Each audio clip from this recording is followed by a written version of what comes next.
Hello everyone, Sarvodaya Namaskar everyone, it's me, Shifali ma'am, and I'm gonna teach you English of Standard 3rd English course book. In the previous chapter 1, in chapter 2, in the first chapter of your English course book, we read about Grandpa's house, and the second chapter was about the witches. They were both the nice stories, guys. Now we are gonna read about the poem, which is also very nice one. It's about the fidgety Philip. So guys, I hope you have the question. What does the word fidgety means? It means the person who cannot stay still. Fidgety word का मतलब होता है बदमाश और शैतान, यानी बहुत ज्यादा तंग करने वाला वो बच्चा जो एक मिनट भी चैन और आराम से ना बनता हो, ना बैठता हो. So guys, we are gonna read about this poem. It's about the fidgety Philip. Philip जो बहुत शैतान था. Do you know how naughty children behave at home? क्या आप जानते हैं बच्चे घर में कितनी बदमाशियां करते हैं? ये बच्चों से ज्यादा और कौन जानता है. Let us read a poem about the naughty child and find out. तो हम आज एक वैसे ही एक शैतान बच्चे फिलिप के बारे में पढ़ेंगे और जानेंगे कि उसने क्या बदमाशियां करी. Let me see if Philip can be a little gentleman. कविता को लिखने वाले कविकार ने कहा है, काश मैं चाहता कि मेरा बच्चा फिलिप एक बहुत ही अच्छा नौजवान बनता. Let me see if he is able to sit still for once at a table. Dining table पे जब हम खाना खा रहे होते हैं, मजाल है वो एक मिनट भी चैन से बैठ जाए. काश मैं चाहता कि वो अच्छे इंसान की तरह अपना सारा खाना एक प्यारे बच्चे की तरह खाया करता. Thus Papa bade Phil behave and Mama looked very grave. पापा हमेशा कोशिशें, हजारों कोशिशें करके थक गए. मम्मी बेचारी समझा समझा के उसको उदास हो गई.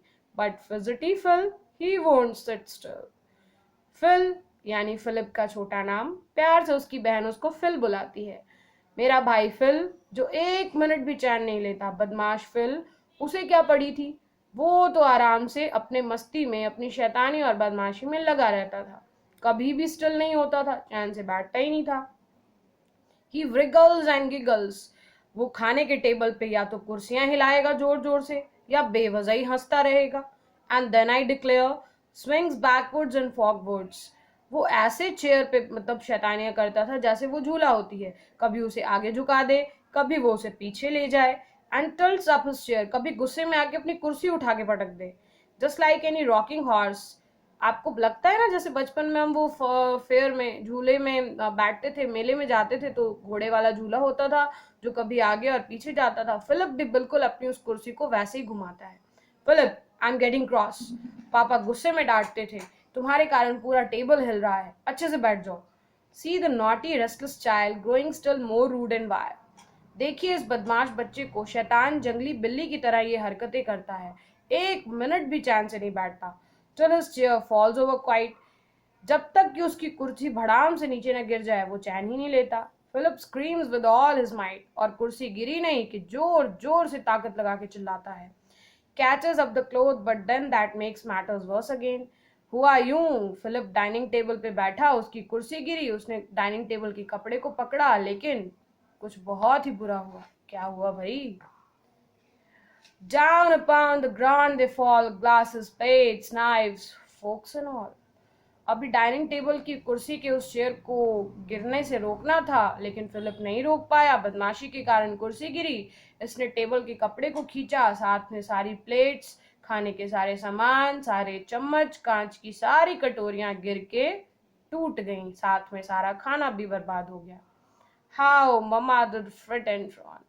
माँ का तो चिल्ला चिल्ला के बुरा हाल हो गया. When Papa made such a face, पापा ने अजीब सा मुंह बनाया. Philip is in sad disgrace. और फिलिप बेचारा उदास सा मुंह लटकाए बैठ गया. Where is Philip? Where is he? अब फिलिप को खोजा जा रहा है. फिलिप कहाँ है, कहाँ भाग गया बदमाशी करके.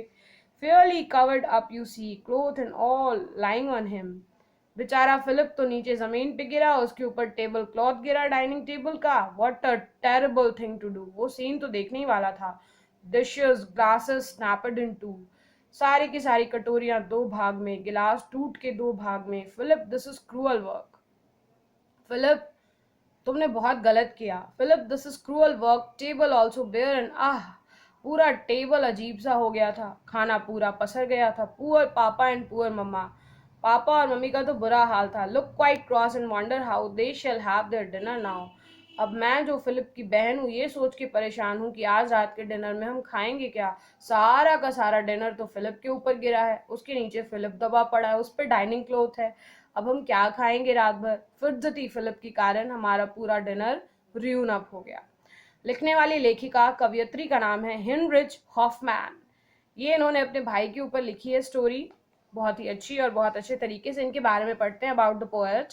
Heinrich Hoffmann was born in Frankfurt. Frankfurt नाम के एक शहर में हेनरिच हॉफमैन पैदा हुई थी. इन 1845 a publisher friend persuaded her to have a collection of illustrated children's verses printed. एक बार की बात है, उनके एक दोस्त ने बहुत ही प्यार से, क्योंकि ये बचपन से कविताएं लिखती थी, तो इनके दोस्त ने इनकी एक दिन डायरी पढ़ी कविताओं की और कहा कि इन्हें अपनी कविताओं को बड़े होकर पब्लिश करवाना चाहिए. So she had done a Christmas present for her son. इसलिए उन्होंने अपनी कविताओं की पहली बुक पब्लिश करवाई और क्रिसमस के तोहफे के तौर पे उन्होंने अपने बेटे को ये कविताओं की संग्रह को किताब बना करके गिफ्ट किया. Some of her works are the story of Johnny head and air. ऐसी कई और कविताएं इन्होंने लिखी हैं, जिनमें सबसे पहली कविता का नाम है the story of Johnny head and air. Second है क्रूअल फ्रेडरिक और तीसरी कविता है envious mini. So on the basis of reading of the poem, guys, I'm going to tell you some of the English to English meanings. Listen them carefully, everyone. Number one, grave. It means serious. Second, fidgety. It means unable to stay still. Third, wriggles. It means twists body from side to side. Fourth and the last one is snapped. It means broke suddenly. Now try to answer these question answers on the basis of reading the track, everyone. Number one, what kind of boy is Philip? Second, what did he do with the chair? Third, how did his mother react? Number four, name the things that broke in the poem. So guys, that was a very nice poem. And in the crisis of COVID-19, because you know it's been an era where everyone has been inside their houses, locked upon, so you have to follow some of the precautions in the COVID-19. First of all, stay home and stay healthy. Whenever you go outside near the groceries for the purchasing of groceries, or outsiding for the shopping of your home, or near the uh, purchasing of something outside the market, so maintain a safe distance from your close and relative ones, and try to clean your hands with soap very tidily with so many times. So guys, listen the track carefully, and thank you everyone.